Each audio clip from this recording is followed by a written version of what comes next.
ఏమంటున్నారు ప్రజలు మీతో? ప్రస్తుతానికైతే బ్రహ్మరథం పడతా ఉన్నారు. ఎందుకు ఇంతకు ముందే వచ్చుంటే బాగుండేదేమో అనే ఉత్సాహం అయితే నాకు వచ్చింది. యాక్చువల్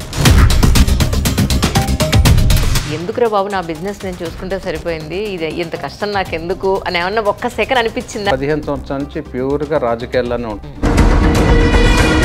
మేము ఉన్నాం, ఏం పర్వాలేదనే ధైర్యాన్ని ఇస్తారా, లేకపోతే చెయ్యండి మీరు చేసుకుంటున్నారు కదా నేను చూస్తే లాస్ట్లో రండి అంటారా? గతం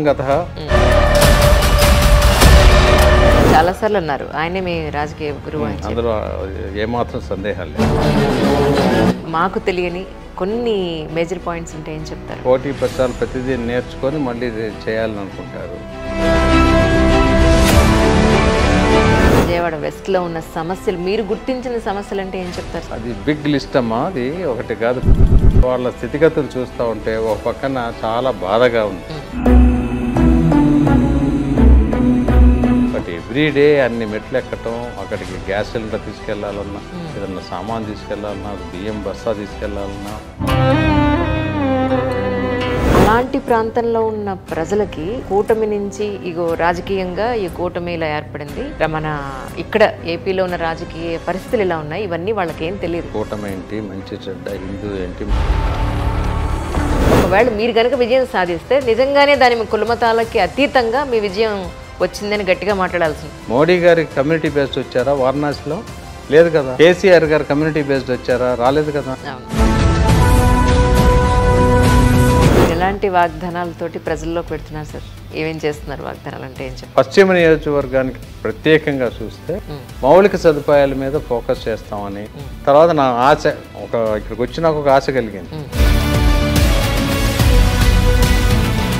కేశినేని నాని గారు, మీరు మంచి స్నేహితులు, రాజకీయాల్లోకి వచ్చిన తర్వాత ఇలా మాట్లాడుకోవడం, బాణాలు సంధించడం నాలో నేనే ప్రమోట్ చేశాను, అందులో డౌట్ లేదు.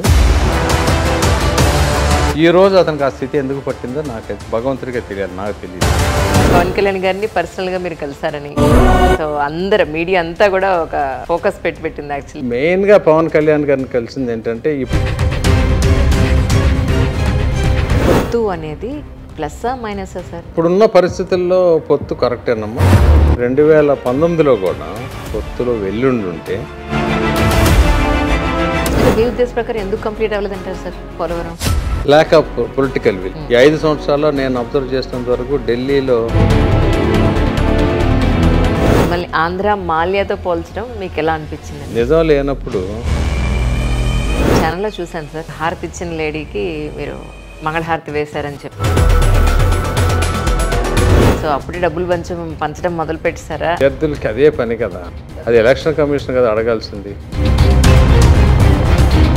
విజయవాడ వెస్ట్ ప్రజలు అసలు మీకు ఎందుకు ఓటు వేయాలి అని అంటే ఏం చెప్తారు? ప్రోగ్రెసివ్ నాయకుడిని, ఇక్కడ పుట్టి పెరిగిన వాడిని బెస్ట్ నియోజకవర్గం కింద తీర్చిదిద్దుతానని నేను ప్రామిస్ చేస్తున్నాను.